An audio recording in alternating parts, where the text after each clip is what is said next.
casi no hablo de esto muy seguido. Lo he usado como algunas notas adicionales de algún tema que uso, pero muy poco. No es que no lo haga, sí lo he hecho en noches de doctrina, así. Y casi por lo regular los domingos uso puntos más que todo relacionados a nuestro diario vivir. Pero hoy voy a tocar este punto bien importante, y es lo que significa la cena del Señor para los cristianos o para los creyentes, ¿verdad? Porque hoy en día mucha gente se dice ser cristiano, pero creyente, eso es algo diferente. Así que hoy el tema que voy a dialogar con ustedes, que espero sea breve, ya que el tema es muy extenso, no voy a hablar extenso de este tema, pero sí quiero tocar algunos puntos muy importantes en este tema, y es lo que significa para los creyentes la cena del Señor. Amén. Así que para ello vamos a ir a una base bíblica que siempre comúnmente usamos para poder entendernos de lo que queremos hablar. Y vamos a ir al Evangelio de Lucas, en el capítulo 22 y versículos 12 y 13. El Evangelio de Lucas, capítulo 22, versículo 12 y 13. Bueno es el Señor. Cuando usted lo tenga, me indica con un grande amén. Saludamos a los que están en línea, los que nos están viendo ahí por línea. Dios les bendiga. Leemos la palabra del Señor y la leemos honrando al Padre, al Hijo y al Espíritu Santo. Dice el versículo 12: entonces Él os mostrará un gran aposento alto, ya dispuesto, preparado para ahí. Fueron pues y hallaron como les había dicho, y prepararon, dice la Biblia, la Pascua. Así que mantenga abierta su Biblia ahí, solamente para entender. Oramos al Señor y bendecimos el nombre del Señor. Buen Dios y Padre, soberano Dios del cielo y de la tierra, te honramos, te bendecimos. Te damos gracias por este hermoso momento, Señor, que nos permites participar, Señor, de tu bendición, el privilegio de estar aquí reunidos para poder escuchar tu palabra. Te pedimos que bendigas cada vida, cada oyente, que tu gracia y tu poder y tu espíritu en nosotros nos haga, Señor, vibrar, pero a la misma vez, Señor, tener una comunión contigo. Te pedimos que sea tu espíritu el que nos guíe en este día, Señor, a lo que tú tienes para cada uno de nosotros. Te damos muchas gracias por tu palabra en Cristo Jesús. Amén y amén. Tenga la amabilidad de tomar su lugar. Muchas gracias. Bueno, usted leyó conmigo dos versículos muy importantes. Le mencioné que mantenga abierta su Biblia. En el versículo 14 dice: y cuando era la hora, se sentó a la mesa, y con él, dice la Biblia, los apóstoles. Y le dijo: cuánto he deseado comer con vosotros esta Pascua antes, le dijo que padezca. Porque os digo que no lo comeré más hasta que se cumpla, dijo el Señor, en el reino de Dios. Así que observemos una parte muy interesante en esto de lo que la Biblia nos enseña, que el Señor Jesucristo usó la palabra Pascua, ¿ok? Y entendamos una parte interesante, que nuestro Señor Jesucristo era, ¿qué? Hebreo. Él era judío. Entonces, entendamos que Él, en esa parte tan importante como hebreo, Él vivió, se apegó a toda la ley que estaba por escrita. Porque una de las cosas que la ley marcaba era el que se hiciera la Pascua, así como se ordenó desde el principio. Y de la manera que se ordenó desde el principio, no fue por el hombre, sino fue por Dios. Así lo habla Éxodo capítulo 12, desde el principio, cuando el Señor los iba a sacar de Egipto. Ahí es donde empieza lo que el Señor les mandó a que hicieran y que guardaran. Interesante porque en esa lectura, que verdad usted lo puede leer en su casa, habla de un cierto tiempo que deberían ellos de haberlo hecho, y ahí el Señor se los marca. Pero le dice, pero por cuestión y razón de que ustedes tienen que salir ya, porque estaban a punto de salir de la esclavitud de Egipto, le dice, es menester que ustedes se preparen y coman rápido la Pascua y salgan. Así fue la orden del Señor. Pero les marcó con mucho tiempo y les dijo, 7 días ustedes van a celebrar esto. Pero hoy les dijo, va a ser rápido.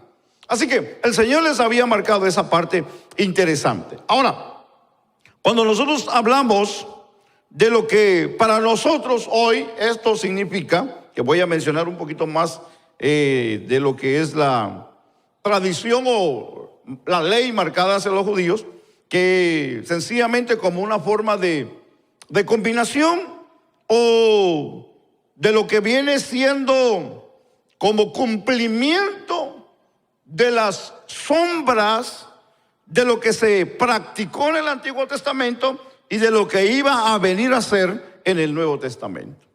Así que hoy nos interesa saber lo que la Biblia dice sobre la cena del Señor.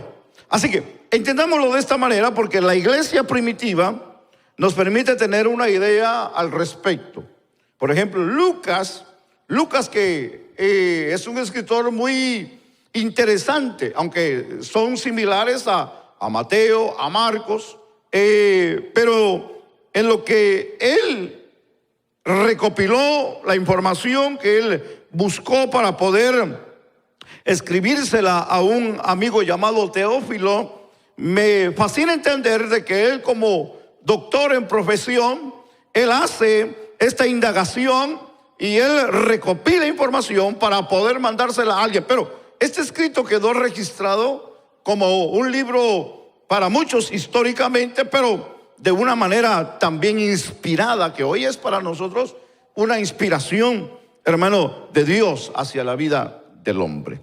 Así que cuando entendemos aquí que Lucas en el capítulo 22 habla de esta parte y se refiere en sí a la Pascua, como en el Antiguo Testamento se celebraba aquí la liberación de la esclavitud de Egipto. Así que para los hebreos o los israelitas, como hoy se conoce, los israelitas, para ellos esta práctica era y es muy importante. Sí, porque todavía se practica, es porque todavía ellos lo siguen haciendo, es porque todavía se reúnen y siguen celebrando estas fechas, aunque no hay una fecha exacta de un día específicamente, como hablar de nuestro cumpleaños, tal día es nuestra fecha y ese día tenemos que celebrarlo. No, en este caso no, porque recordemos que el calendario que ellos usan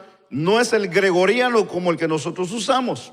Entonces ellos usan un calendario y se conoce, como el calendario hebreo religioso y se conoce como el calendario lunar. Entonces, para ellos las fechas son variables, pero sí se puede decir que empieza aproximadamente, que puede empezar, dependiendo en qué día puede caer, es en el mes de Nisan, como ellos le llaman, que viene siendo entre lo que es finales de marzo a mediados de abril.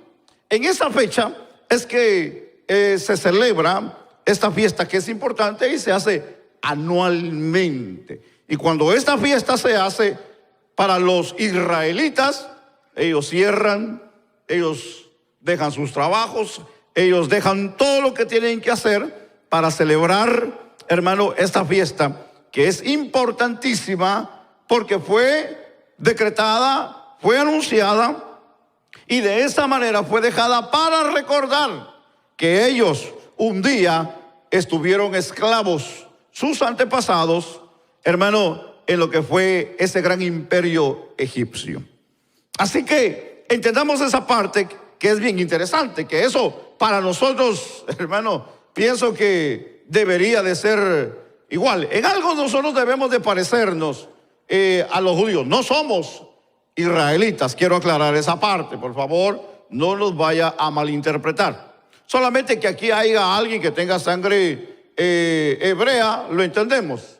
Pero nosotros no podemos llamarnos ni, hermano, espiritualmente israelitas. No, Israel es uno y la iglesia es otra.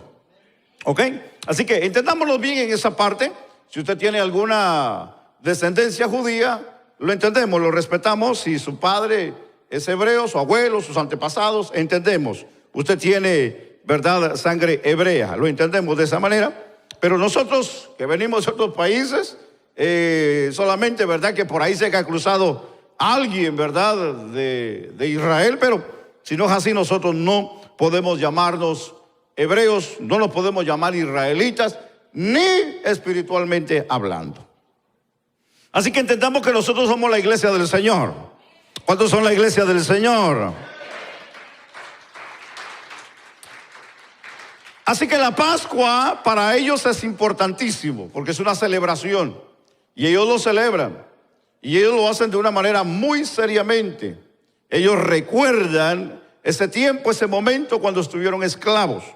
Entonces, la cena del Señor para nosotros tiene un propósito. También es de recordarnos la liberación de nuestros pecados por la muerte de nuestro Señor Jesucristo. Por esto, la cena del Señor, hermano, nos permite aquí hoy hacer memoria de la obra completa que Cristo hizo en la cruz del Calvario.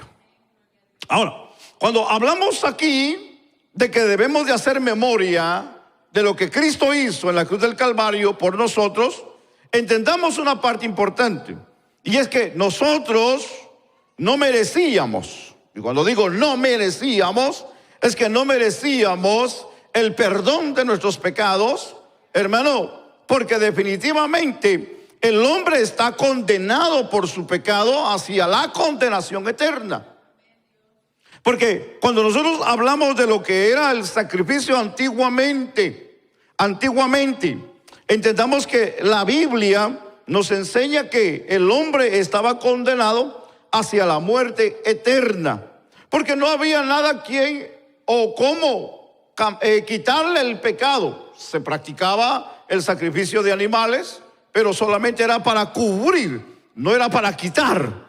Así que se tenía que hacer, dice la Biblia, cada año el sacrificio, hermano, dentro de lo que era el tabernáculo y en el templo que vino a ser después, para así la sangre rociarla sobre, hermano, la tapadera del arca del pacto, que se conoce bíblicamente como el propiciatorio.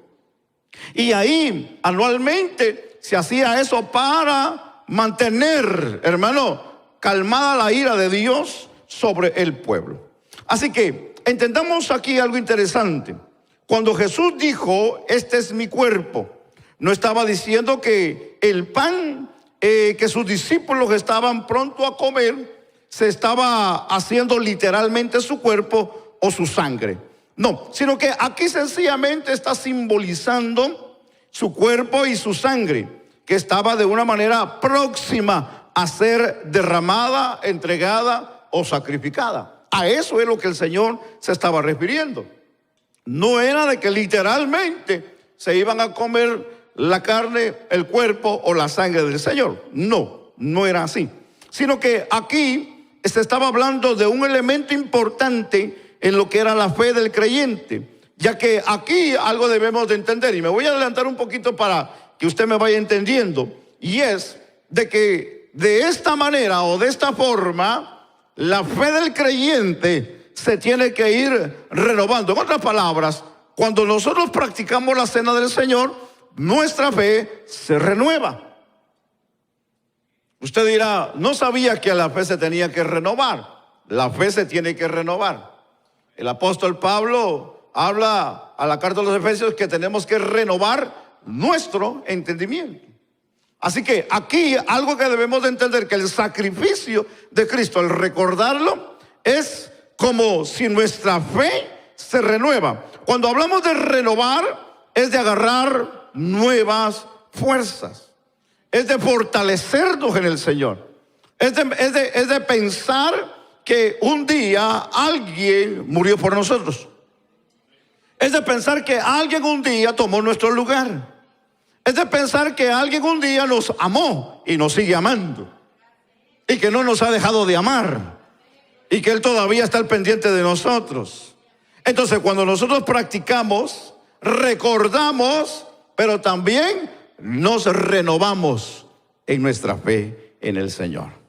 ¿Por qué? Porque cuando nosotros lo practicamos, lo hacemos, hermanos, nuestra mente, algo que tiene que remontarse al momento es nuestra fe, nuestra mente, nuestra alma y nuestro espíritu a ese momento.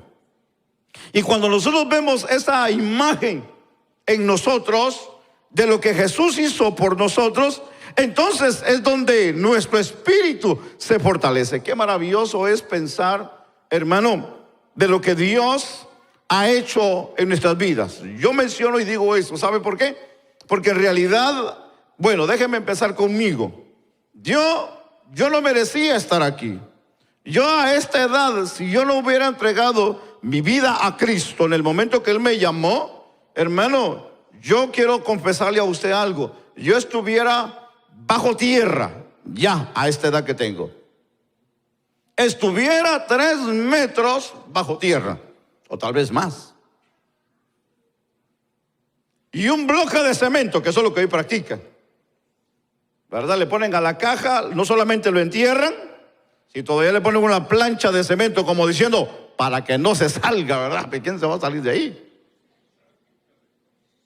Ya no se sale uno. No sé si lo hacen por robo o por seguridad que no se salga el muerte, pero ya uno muriendo, hermano, ya no hay forma de regresar, ¿verdad? Pero bueno, o probablemente hubiera quedado como desaparecido de donde yo vengo. Así hubiera quedado. No sé usted. Tal vez usted haya sido o es privilegiado, que tal vez a la edad que usted tiene todavía estuviera, como decimos, ¿verdad, hermano? Dando todavía guerra por ahí. En las fiestas, en los bailes, ahí parrandeando y haciendo tantas cosas. Pero damos gracias a Dios que el Señor nos alcanzó. Porque, hermano, la vida fuera de Dios es incierta, no es segura. Pero la vida en Cristo, hermano, es la garantía mejor que podemos tener en la vida presente y en la vida futura. Alguien dice amén. Ahora, entendemos aquí algo bien importante. Entonces, hablemos del nuevo pacto. ¿Qué entendemos por el nuevo pacto? Con el antiguo, o en el Antiguo Testamento, o en el antiguo pacto, esto es en el tiempo de lo que hemos mencionado, y es en el tiempo de la ley. La gente podía acercarse a Dios, pero solamente por medio de los sacerdotes y el sistema de sacrificios. No había otra forma de acercarse a Dios, no había otro medio. El único medio que había en la tierra era a través del sacerdocio que Dios había establecido en el tiempo de Moisés y hasta en el tiempo que Jesús aparece. Y era a través de los sacrificios que el hombre podía tener una forma, llamémosle, de perdón de sus pecados, o de una forma de acallamiento a su conciencia, o de algo que él se podía sentir bien, pero al final del año tenía que volverlo a hacer. Entonces, cuando hablamos aquí de esta parte de lo que podemos entender bíblicamente, entonces en cambio, la muerte de Cristo en la cruz trajo consigo un nuevo pacto entre Dios y nosotros. Y esta es la parte que hablamos del nuevo pacto, donde se generó el primer pacto. El primer pacto Dios lo hizo con sangre y lo hizo con el pueblo de Israel al salir de aquella esclavitud, que había hecho un pacto con ellos. Ahora, estamos considerando el segundo pacto o el nuevo pacto que estamos aquí considerando. ¿Dónde es que empieza y nace el nuevo pacto? Y nace en la cruz. De la misma manera, hermano, en derramamiento de sangre, solamente que con la grande diferencia que aquí no es un animal literalmente, sino es el mismo Hijo de Dios tomando el cuerpo, de una manera representando todo lo que se había dicho desde el Antiguo Testamento, hermano, y de una manera confirmándose en la vida de él en ese momento. Así que todo lo que se vivió en el Antiguo Testamento era una sombra de lo que se iba a ver en la persona de Jesús. Entonces todo lo que se hablaba del Antiguo Testamento se estaba hablando de una persona, y eso es de Jesús. Jesús es el cumplimiento, hermano, del primer pacto, dando así inicio a un segundo pacto, que es el nuevo pacto. Ahora, entendamos aquí, porque esto es interesante. Ahora, todos podemos, de una manera, sin acepción, podemos acercarnos a Dios y comunicarnos con Él. Si así, de esa manera, estamos en el nuevo pacto, que es en Cristo Jesús. Ahora, entendamos aquí una parte interesante, porque estoy mencionando de que Jesús, hermano, Él se hace presente cuando Él llega, y en Él se cumple todo lo que está relacionado con la comunicación o comunión entre Dios y los hombres. El escritor Lucas habla en el mismo libro de los Hechos de que no hay otro mediador entre Dios y los hombres. ¿Solamente quién? Jesucristo, hombre. Ahora, aquí debemos de entender algo bien interesante, porque en el cumplimiento, todo lo que en Él está de acuerdo a lo anterior señalado, ya que al comer el pan y beber la copa es una forma conmemorativa, pero aquí demuestra que estamos recordando la muerte de Cristo de una manera por nosotros, así renovando nuestro pacto de servicio al Señor. Entonces, cuando nosotros practicamos de la mesa del Señor y tomamos la cena del Señor, estamos también confirmando el pacto en nuestra vida de que lo que Jesús hizo por nosotros en nuestra vida es algo que nos ha cambiado y que es verdadero, y que no es sencillamente una religión, sino que es un cambio de vida que hemos tenido por el sacrificio de Cristo en la cruz del Calvario. Por eso de que yo le llamo, cuando hablamos de bautismo y doy clases de bautismo, y por cierto ya vamos a empezar clases de bautismo para los hermanos que no han sido bautizados, así que le invitamos, le motivamos para que, si usted no ha sido bautizado, ¿verdad?, se ponga en la lista. Si hay jóvenes, padres de familia, motívelos para que ellos, ¿verdad?, puedan también determinarse. Cuando yo hablo de bautismo, hablo de que el bautismo es exclusivamente para creyentes. El bautismo no es para el inconverso. El bautismo no es para que alguien diga, pastor, yo me quiero bautizar ahorita que estoy viendo que se están bautizando, y porque hay personas que se emocionan cuando ven las cosas. ¿A usted le ha pasado eso? ¿O ha visto a alguien así? Yo lo he visto y me ha pasado, sí. La emoción muchas de las veces hace reaccionar a la gente, tal vez no en todos, pero los hace reaccionar. Y también quieren participar de aquello que no es de la manera correcta, aunque ellos están acostumbrados a hacerlo, pero no es de la manera correcta. De la misma manera, cuando hablamos de la cena del Señor, la cena es para creyentes. La cena es para creyentes. La cena no es para inconversos. La cena es para creyentes. Entonces, ¿por qué? Porque cuando nosotros hablamos que la cena es para creyentes, esto es para nosotros confirmando el pacto que ya tenemos con el Señor. Es recordar lo que Cristo hizo en la cruz del Calvario por nosotros. Entonces, cuando nosotros entendemos aquí algo importante en esto, de lo que para nosotros significa, así que de la misma manera como en el Antiguo Testamento hablamos del antiguo pacto, o la Pascua como se llama comúnmente, se exponía como un tipo de Cristo. Aquello en lo que se había de una manera declarado, o aquí la justicia de Dios, con respecto al pecado. La sangre de lo que era el cordero era un testimonio de muerte al pecado.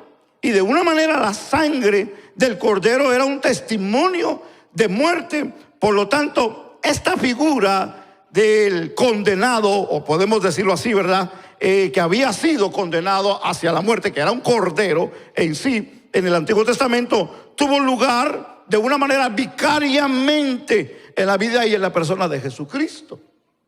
Porque si hay algo que nosotros podemos mencionar aquí, es lo que Juan dice en el Evangelio de Juan capítulo 1 y en el versículo 29. Al día siguiente, que la Biblia dice que el Señor llegó y Juan estaba ahí, vio a Jesús que venía y lo señaló y dijo: he ahí el Cordero de Dios que quita el pecado del mundo. Pero la palabra fascinante que él dice que quita, no que dice que renueva o que cubre, no, sino dice que quita el pecado del mundo, que es una gran diferencia. En lo que se habla del Antiguo Testamento, el viejo pacto al nuevo pacto. En el viejo pacto, el animal o el cordero que se usaba solamente cubría el pecado. En el nuevo pacto, la sangre del cordero quita el pecado. Y esto es maravilloso. Por eso que el pueblo de Israel, al comer el cordero asado, que así de esa manera lo hacía, al fuego, cual era un emblema aquí, no solamente de una celebración, sino que también era un emblema de juicio, de una forma asociada al sacrificio con aquello que había tenido lugar, y de esta manera traía una redención hacia la persona. Así que cuando nosotros hablamos aquí de lo que es aquí de la redención, y hablamos de la esclavitud de Egipto, en este día, de la misma manera, la Pascua, que era un día especial donde todos deberían de comerlo en las casas, las familias y los amigos que todavía lo hacen. Para nosotros, esto debe de ser algo demasiado importante. Si para ellos lo es, y si para ellos les es de grande importancia la Pascua, de que ellos lo practican por generaciones, como de una manera recordar su vida pasada, no en ellos, sino en su familia, que ahora ellos gozan de una libertad, de una nación, de un pueblo libre. Pero en este caso, para nosotros, no estamos hablando de una nación, no estamos hablando de un pueblo, estamos hablando de algo personal entre nosotros, de algo que a usted y a mí nos pasó en la vida, de algo que un día sucedió en nosotros, de algo que nadie podía librarnos, ni cambiarnos, ni transformarnos. Y disculpe, ¿verdad?, que yo ponga este ejemplo. Voy a hablar de mí. De mí nadie daba un centavo en la vida, hermanos. Nadie daba un centavo, daba un peso, $1 por mí. Bueno, así me pongo yo. El valor que yo tenía antes de llegar a Cristo, hermano, no prácticamente tenía valor. Ahora, en Cristo entendamos que tenemos valor, y tenemos un valor incalculable, no por lo que sabemos, no por los años que tenemos, no por lo que sabemos materialmente, el oficio, el trabajo, la profesión, sino es porque la sangre de Cristo nos ha limpiado, nos ha cambiado y nos ha transformado la vida a nosotros. Entendamos aquí algo importante, porque el Señor les marca en Éxodo 12:16 que en el primer día habría una santa convocación, y asimismo en el séptimo día les dijo: tendréis una santa convocación. Así que 7 días el Señor les marcó de celebración. Ninguna otra obra se hará en ellos, excepto solamente que les dijo que se prepararan Porque recuérdense que estaban a punto de salir de Egipto. Lo que le dice, lo que cada cual haya de comer. Así que no había tiempo, no había un tiempo para guardar lo que de una manera había quedado, se tenía que hacer. No, había una prisa y era de salir de la esclavitud.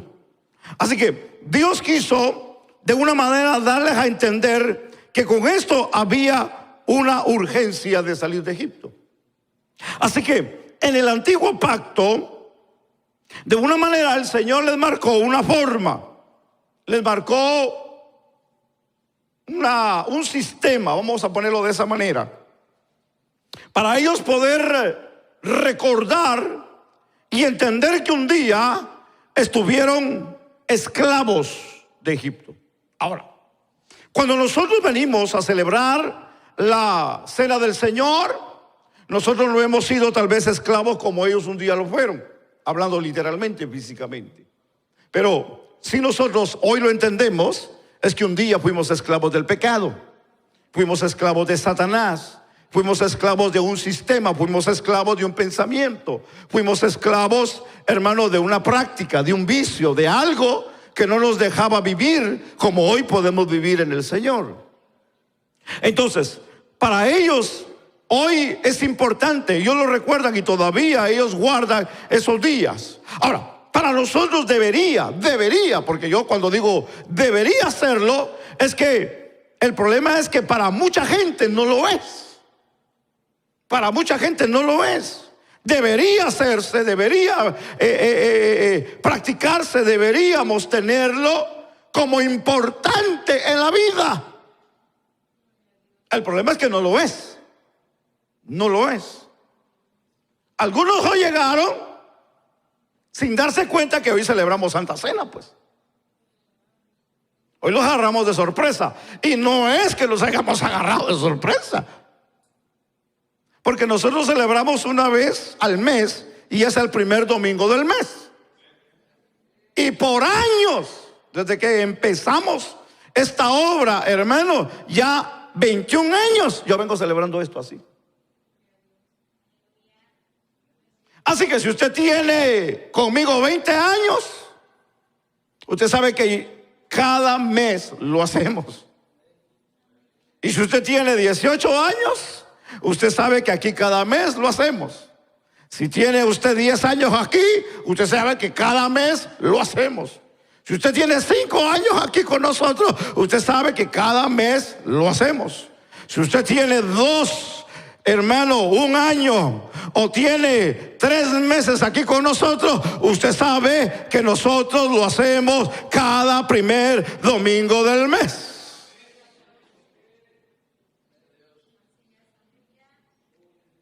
Quiere decir que no hay excusa, ¿verdad? No lo hay. Pero ¿por qué a veces no le ponemos importancia? ¿Por qué a veces nosotros no lo miramos como tal? ¿Por qué nosotros no le damos la importancia de vida como se debería de dar, como la Biblia nos lo enseña?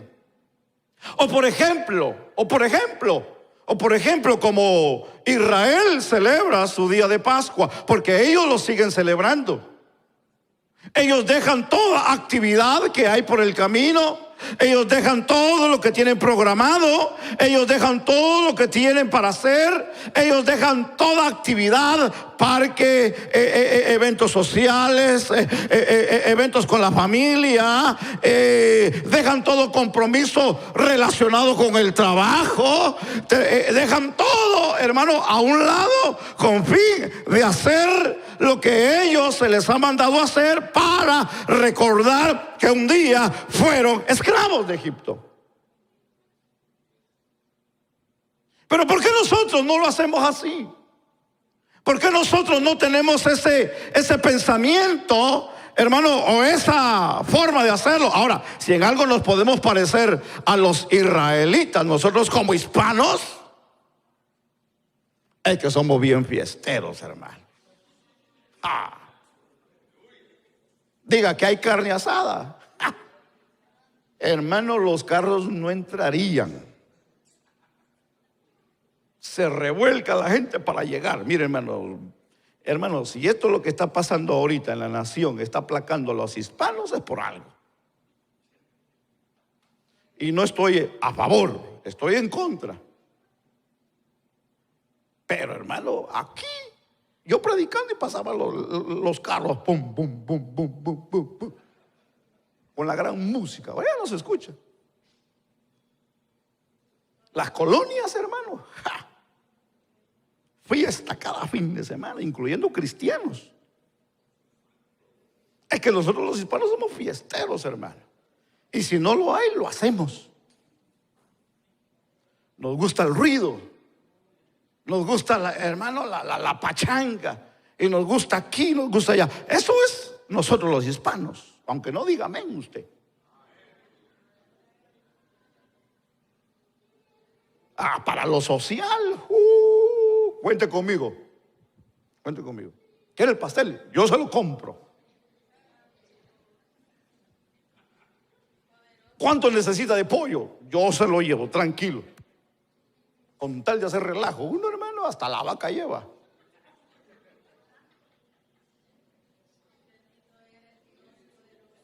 Todo para nosotros es importante en la vida. Todo. Nuestras relaciones públicas, nuestras relaciones de trabajo, nuestras relaciones familiares, nuestras relaciones comerciales, nuestras relaciones que vamos a tener algún beneficio monetariamente hablando. Hermano, nosotros dejamos hasta la familia para poder ir y sacar provecho de ello. Pero ¿por qué cuando hablamos de la cena del Señor? ¿Por qué cuando hablamos de las cosas sagradas de Dios? ¿Por qué cuando hablamos de algo importantísimo? ¿Por qué cuando hablamos de algo que, hermano, no nos va a traer tal vez beneficio material, pero hay un beneficio más grande que eso, y es una mejor comunión con Dios? Yo me pregunto por qué a veces no le damos la importancia de vida que debe de tener. ¿Por qué cuando hay este evento dentro de la iglesia no nos importa, hermano? Porque ya tenemos un programa en nuestra casa, ya tenemos un sketch y nos dirigimos por ello. Ya tenemos un programa, ya tenemos algún evento, ya tengo una fiesta, ya tengo aquí, ya tengo allá, ya tengo aquello por allá. Y lo primero es lo mío. Lo primero es lo mío. Lo primero es lo mío. Y yo tengo que hacer lo mío porque yo ya lo tengo programado desde el principio de año, y eso nadie ya me lo puede quitar. Entonces aquí hay un problema. Aquí hay un problema. Sí, hay un problema de iglesia. No de doctrina, porque no es la doctrina, sino es la iglesia en sí a la cual nosotros pertenecemos. ¿Alguien está aquí, pues? Yo ya los miro muy serio. Parece que me metí a un agujero yo equivocado aquí hoy, hermanos. Entonces, el Señor le dice al pueblo, solamente estoy coordinando lo que el Señor le dijo a Israel en Éxodo 12:11, donde le dijo: y lo comeréis así, ceñidos vuestros lomos, vuestro calzado en vuestros pies, y vuestro bordón en vuestras manos, y lo comeréis apresuradamente. Y les dijo: esta es la Pascua de Jehová. ¿De quién es la Pascua? ¿De quién es la celebración? ¿De quién es la celebración? Del hombre, del pastor, del líder de la iglesia. ¿De quién es la celebración? De Dios. Entonces, entendamos la Biblia, porque la Biblia es interesante. Entendamos lo que el Señor nos enseña a través de ella. Entendamos lo que la Biblia nos está queriendo decir hoy a nosotros. Porque el Señor usó estas palabras para un pueblo que estaba a punto de salir, y les marca a que ellos lo hagan de esta manera. Pero les recuerda que la Pascua o la celebración es de el Señor.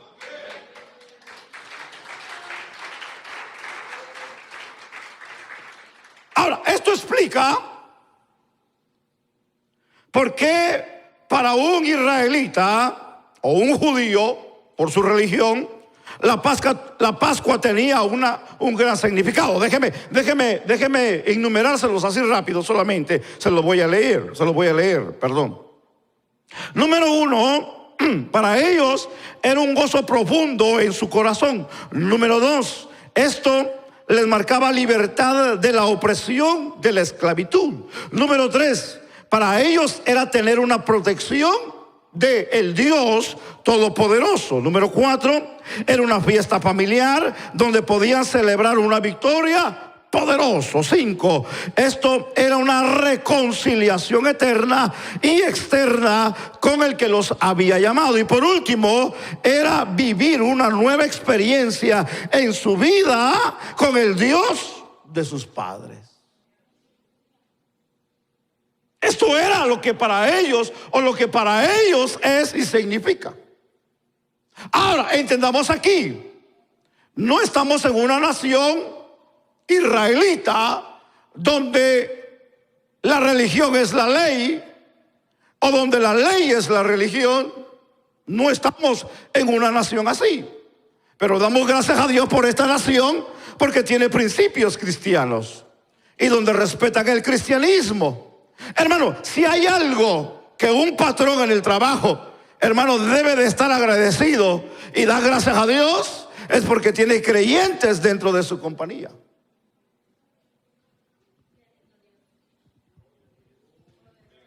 Parece que allí donde se trabaja no están muy contentos.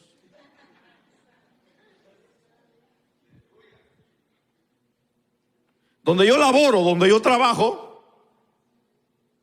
que ya me deberían de dar la parte de la compañía por los años que tengo trabajando ahí, que son añales. Me dijo el otro día el patrón, me dijo César, y eso se lo dije el otro día a ustedes. César, me dice, si hay una razón por la que tú estás aquí trabajando con nosotros, me dice, es por tu honestidad. Es por tu honestidad. No me vengo a levantar el cuello, no, yo doy gloria a Dios por ello. Porque nadie me lo había dicho. Me sentí bien, me sentí honrado, pero me sentí comprometido. ¿Sabe por qué? Porque eso quiere decir que a mí me están observando en el trabajo. Y se están dando cuenta que lo que yo digo, lo que yo vivo, lo tengo que hacer y cumplir. Ellos saben que yo soy pastor. El dueño sabe que soy pastor. Desde que yo llegué ahí a trabajar, ellos saben que yo les sirvo al Señor. Y quiere que le diga una cosa, cuando esta gente se sienten preocupados y se sienten con necesidad de una palabra, ¿sabe lo que hacen? Van y me buscan.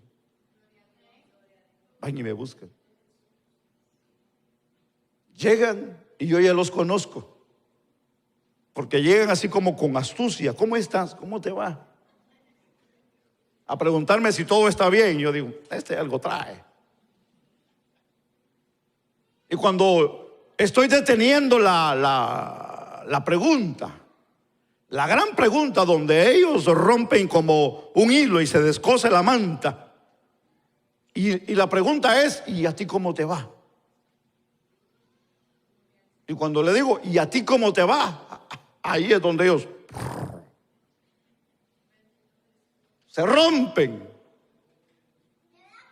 y dicen, la expresión que yo conozco de ellos dice, cuando le digo, ¿cómo te va? Dice, I'm okay. I'm okay. Y ese I'm okay no está, I'm okay. Ese no está bien. Yo le digo, ¿qué te pasa? Y has pegado un suspiro. Y comienzan. ¿Qué es lo que yo hago? Solo los escucho. Los escucho. Y eso. Fíjese que el otro día yo llevé a una persona que me dijo que lo llevara a una clínica de gobierno. Y yo no sabía que era una clínica donde le daban medicina a las personas que tenían problemas psicológicos. Se me fue el nombre, ¿cómo se le llama esto? él le estaba dando tratamiento de esto. Y me dijo, pastor, ¿me puede dar un rey para allá? Sí, le digo, vamos. Y yo le digo, ¿y aquí a qué vienes? Me dice, es que el médico me detectó esto y me están dando medicina para desenfreno. Me dice, diciendo en otras palabras que lo habían diagnosticado loco, pues. Y le digo, así te diagnosticaron. Le digo, wow. Y le digo, ¿y qué haces aquí? Y me dice, bueno, yo tengo que venir para que me hagan un examen el médico y me sigan dando mi medicamento que necesito. Ok, le digo. Y le digo, entonces ahorita está haciendo línea para entrar con el médico. Yo no sabía de eso. Sí, me dice, ok. Y pasa un viejito, hermano, con todo respeto. Pasó un viejito y entró a la oficina. Yo le digo, ¿y ese viejito también es cliente de aquí? No, me dice, él es el médico con el que yo tengo que hablar, me dice. Le digo, y ese viejito que apenas puede caminar, le digo, es el médico. Me dice, él es el mero de aquí, me dice. Y yo tengo que hablar con él. ¿Y qué es lo que hace él? Él solo nos escucha. Él solo nos escucha, me dice. Y firma. Y me dice, y le pagan un dineral. Le dije, cuando se muera el viejito, avísame, le digo. Para yo venir, le digo, y aplicar. Eso cualquiera lo hace, le digo, yo lo hago todos los días. Y el problema es que a mí nadie me paga, le digo. Yo me voy de gratis. Es un privilegio que Dios le da a los patrones, que nosotros somos empleados de esas compañías. Porque en esas compañías hay gente honesta, hay gente honrada, hay gente, hermano, que trabajan honestamente y hacen su labor sin ningún problema. Hermanos, no tienen problema de que le roben material, no tienen problema que le roben horas, no tienen problema que le mientan cuando llega tarde. Dice cuando llega tarde la razón por la que llega tarde. Nadie dice amén aquí.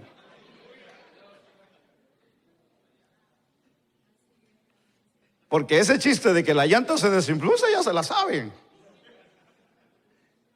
De que se descompuso el carro cuando tiene carro nuevo, eso ya se la saben. Déjeme entrar porque yo quiero terminar. La pregunta aquí es, ¿por qué nosotros celebramos la cena del Señor? Esa es la pregunta hoy para nosotros. ¿Por qué celebramos la cena del Señor nosotros? ¿Por qué la celebramos? Por eso la cena del Señor en el Nuevo Testamento debemos de considerarla como una ordenanza. Escucha bien, por favor, porque la cena del Señor no se debe de tomar como un sacramento, no, sino una ordenanza. El Señor dijo, vayan y prediquen. Esa es una ordenanza. Vayan, háganlo, bautícenlos. Vayan y háganlo. El Señor dijo, hagan esto en memoria de mí. Entonces esto es una ordenanza. ¿Por qué nosotros la celebramos? Porque es una ordenanza. Esto no es cuestión del pastor, esto no es cuestión del líder, esto no es cuestión de los maestros, esto no es cuestión de nadie aquí personalmente, humanamente, no, esto es cuestión porque el Señor así lo estableció. Entonces, la ordenanza que el Señor nos da es que nos dice que esto nos debe de traer a memoria lo que Cristo hizo por nosotros. La ordenanza es recordar. ¿Traer a memoria qué? Es lo que acabo de mencionar. ¿Traer a memoria qué? Ya se le olvidó. La muerte de Cristo. De lo que Cristo hizo. ¿Qué es lo que recordamos en la cena? La muerte de Cristo. ¿Qué es lo que debemos de hacer en la cena del Señor? Es recordar la muerte de Cristo. Ahora, aquí hay un detalle interesante porque Pablo le está escribiendo a los corintios, a la iglesia de los corintios. Pablo de una manera conjuga dos expresiones en las cuales parece como si que los alaba y como si no los quiere alabar a los corintios.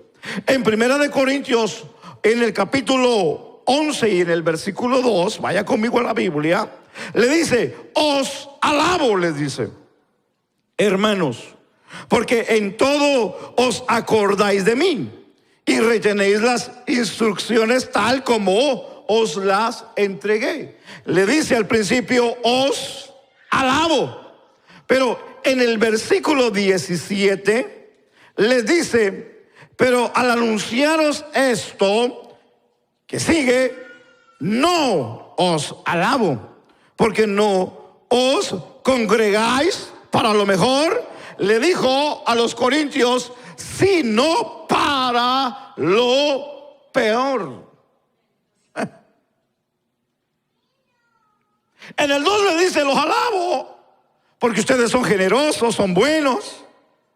Pero en el 17 le dice: no os alabo porque ustedes no se reúnen, no se congregan para lo bueno, sino le dice: ¿para qué? Para lo peor.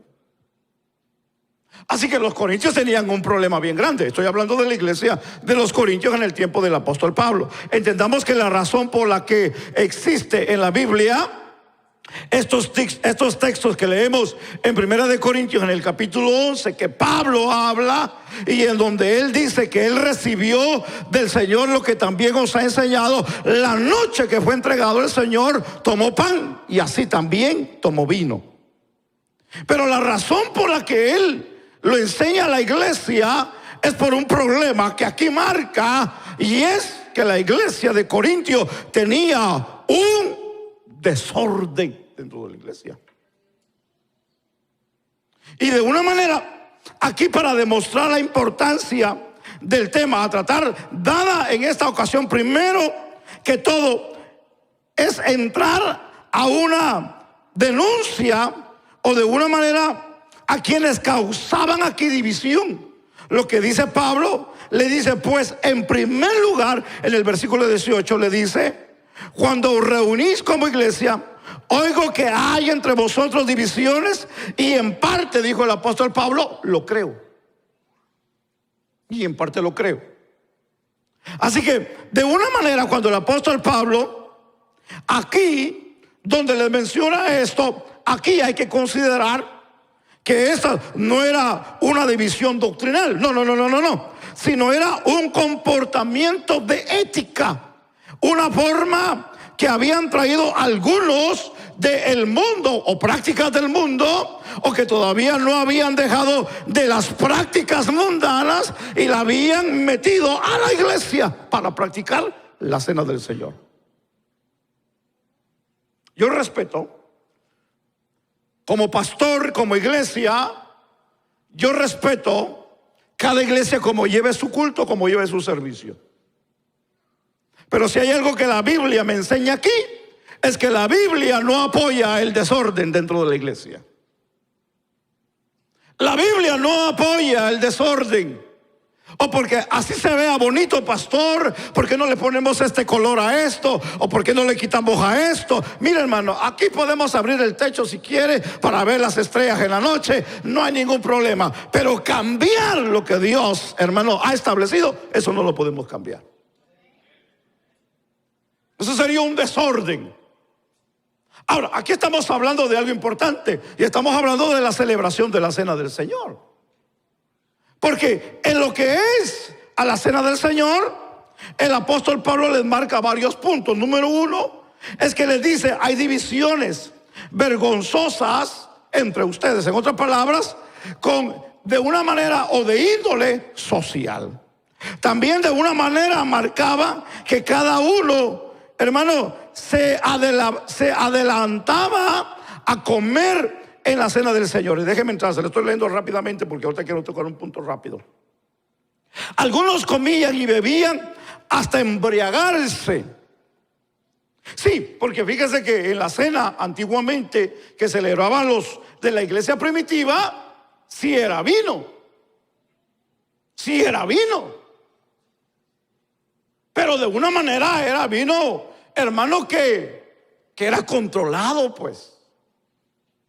El apóstol Pablo le dice a Timoteo que se tome su copita por el problema que tenía de digestión. Pero estamos hablando de culturas. Estamos hablando de costumbres. Ahora, si nosotros le diéramos aquí una copita a alguien,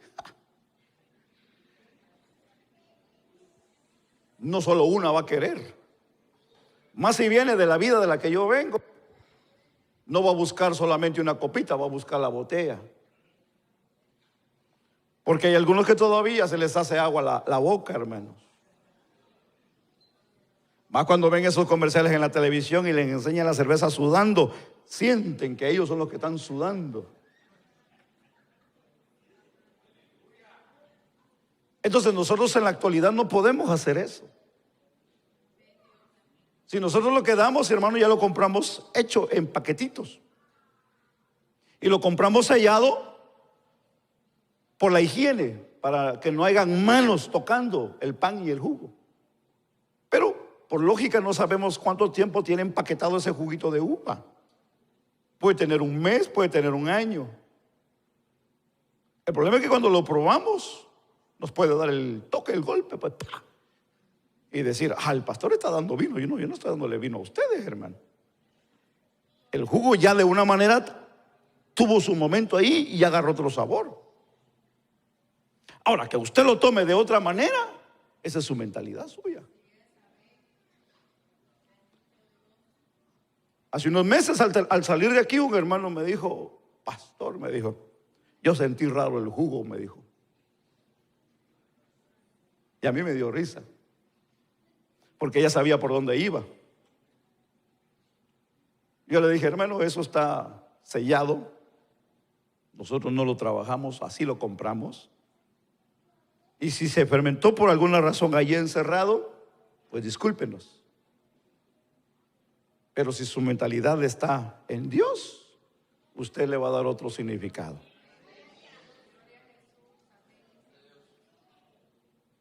Ahora, le digo esto con tiempo,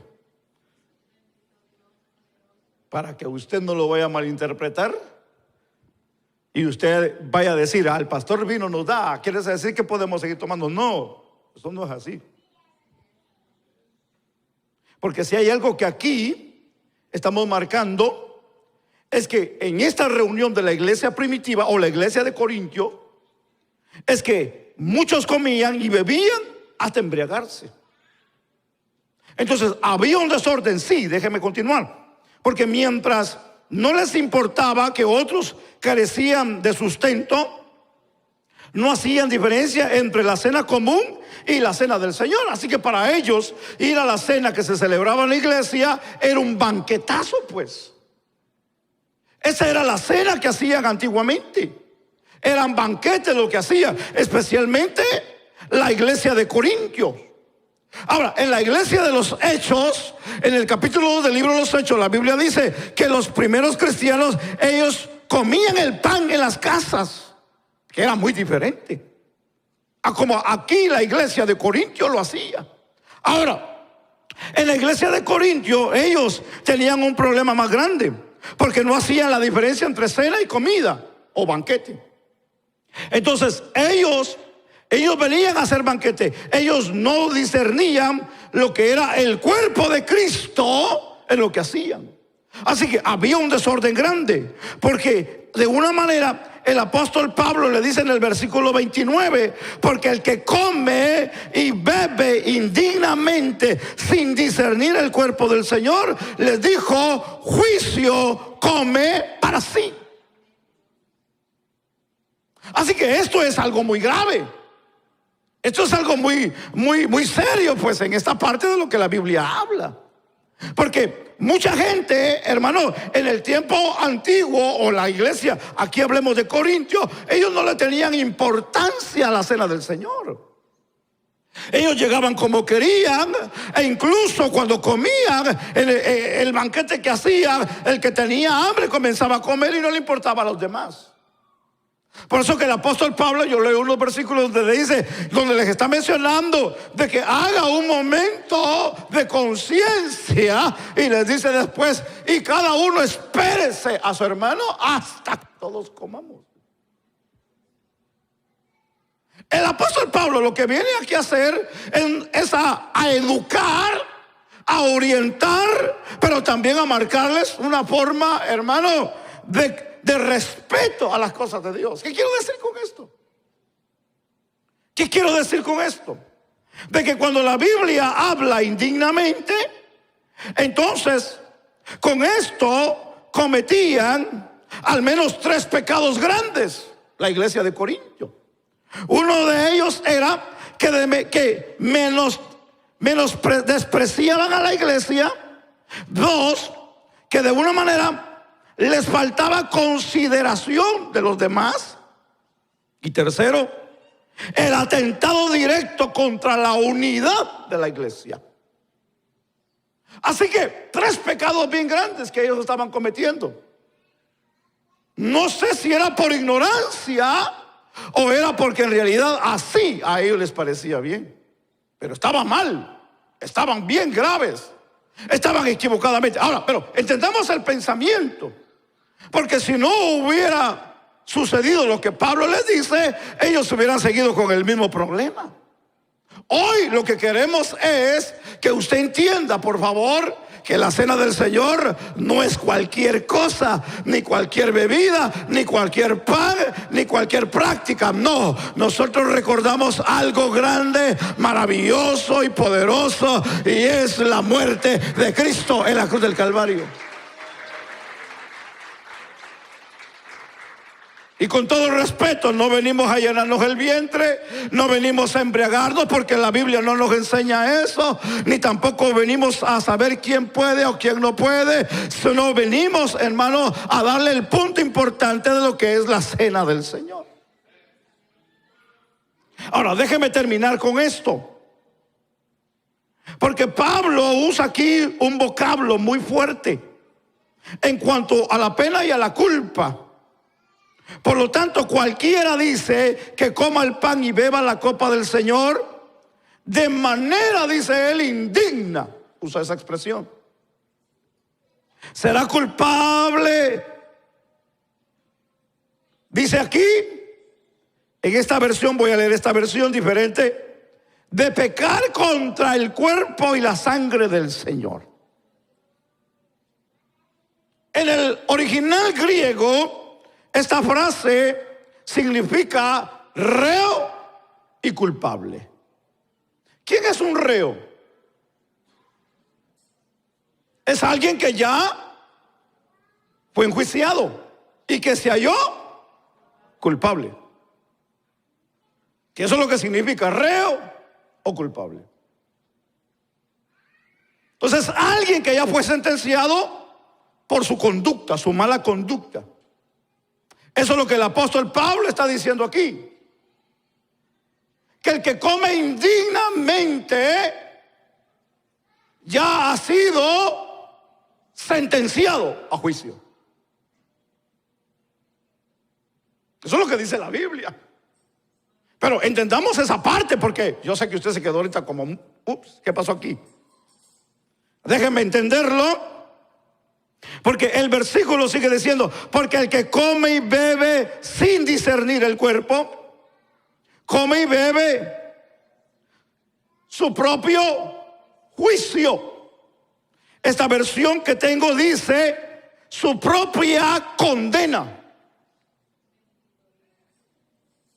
El que come y bebe sin discernir el cuerpo se está condenando él mismo. En nuestras palabras, se está condenando él mismo.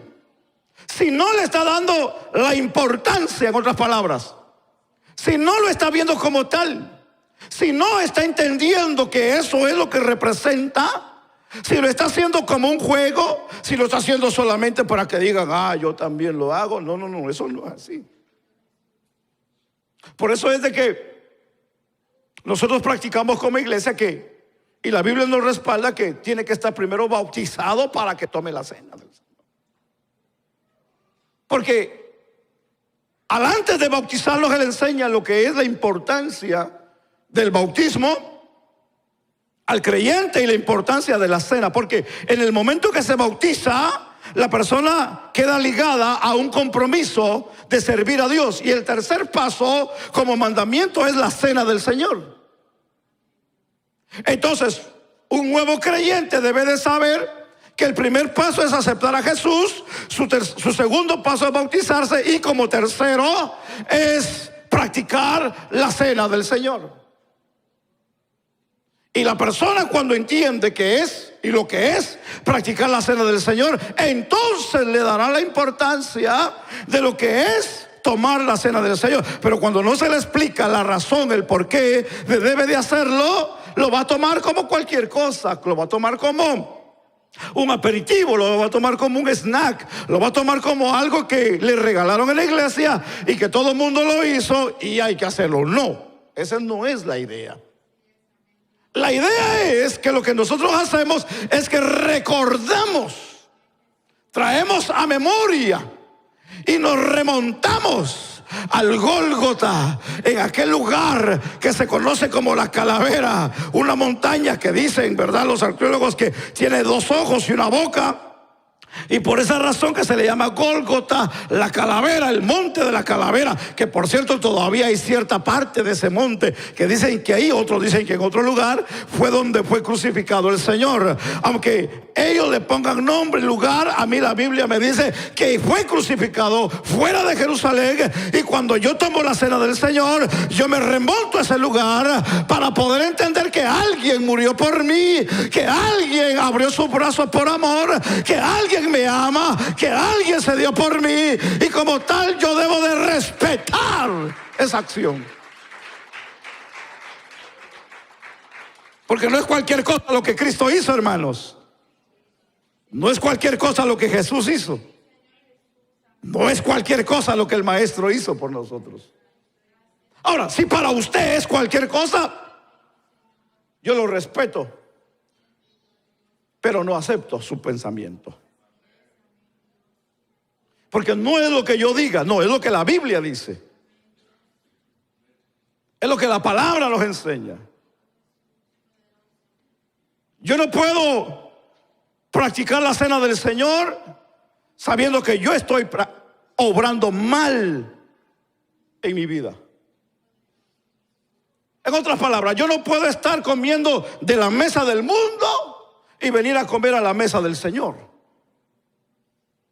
Yo no puedo estar comiendo de la mesa del pecado y venir a comer después a la mesa del Señor. Yo no puedo estar comiendo de la mesa, hermano, de afuera, de las prácticas y del pensamiento que el mundo camina, y después venir a comer de la mesa del Señor. Eso es lo que la Biblia no acepta. El apóstol Pablo dice, aunque la Biblia aquí no nos marca una condenación física, pero el apóstol Pablo dice allí en el versículo 23 de 1 Corintios capítulo 11, adelante, donde yo leo siempre, dice, por esa razón es que hay muchos enfermos entre nosotros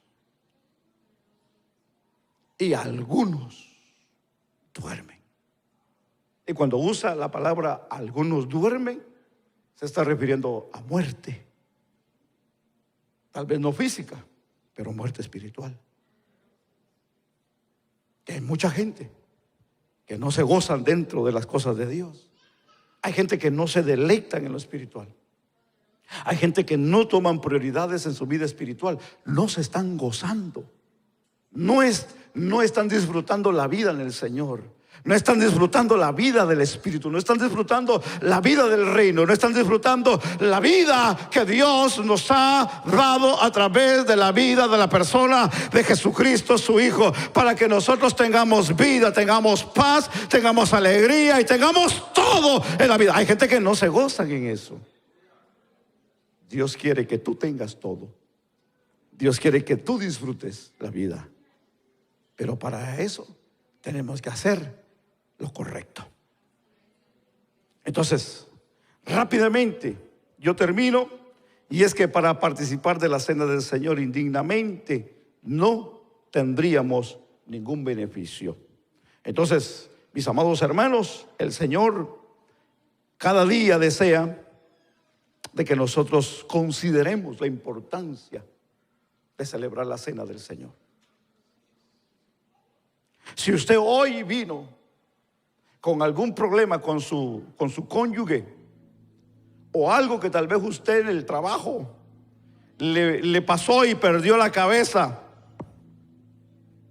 o algo que usted tal vez practicó en esta semana y no le ha pedido perdón a Dios, yo le recomiendo que le pida perdón a Dios y también al que está al lado suyo, si ha ofendido.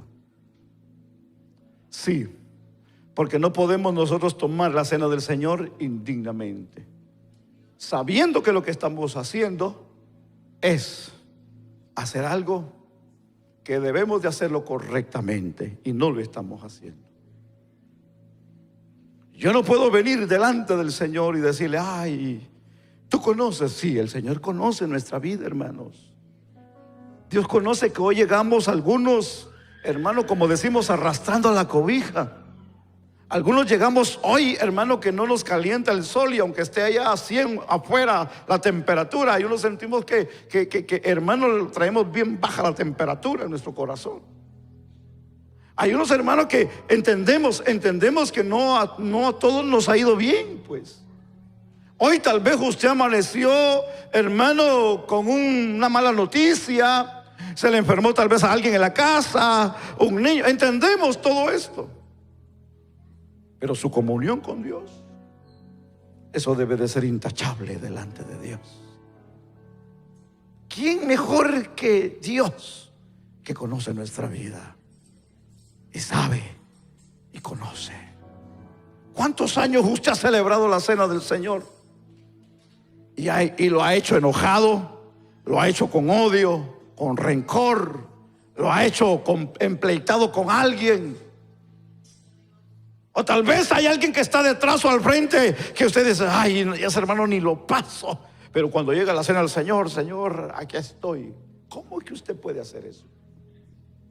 ¿Cómo es que podemos llegar a ese punto de hacerlo? Cuando entre nosotros tal vez hay divisiones, cuando entre nosotros tal vez hay rencillas, tal vez entre nosotros hay algo que tal vez alguien dijo, alguien lo hizo, o algo pasó, y lo tomamos como muy personal, y tenemos esa raíz en el corazón. ¿Cómo nos podemos presentar a la mesa del Señor dignamente? Yo le hago la pregunta a usted. Yo le hago la pregunta. Hoy no venimos a condenar a nadie. Hoy venimos a hacernos una autoconciencia, un autoexamen a nosotros. Que si vamos a servir a Dios, hagámoslo verdaderamente. Que los patrones donde trabajamos, el dueño de la compañía, o tal vez usted es el dueño de la compañía, con la gente que usted trata para su negocio, que la gente pueda confiar en usted y que digan: ese hombre, esa compañía son gente de valor, gente profesional, porque tienen a Dios en su vida. Que puedan confiar en nosotros. Que nuestra esposa tenga confianza en nosotros, varones. Esposas, que los varones tengan confianza en ustedes. Padres, que nuestros hijos tengan confianza en nosotros. Nosotros, que podamos tener confianza entre nosotros mismos y decir: somos una comunidad de creyentes que amamos a Dios y nos amamos todos por igual, porque todos queremos llegar al cielo un día. Yo quiero llegar un día allá arriba con el Señor. Yo no sé usted si quiere llegar un día allá arriba con el Señor. Hago la pregunta porque, hermano, a veces desconocemos, ¿verdad? ¿Cuántos quieren llegar un día con el Señor? ¿Cuántos de verdad quieren llegar un día con el Señor? Pongámonos sobre nuestros pies.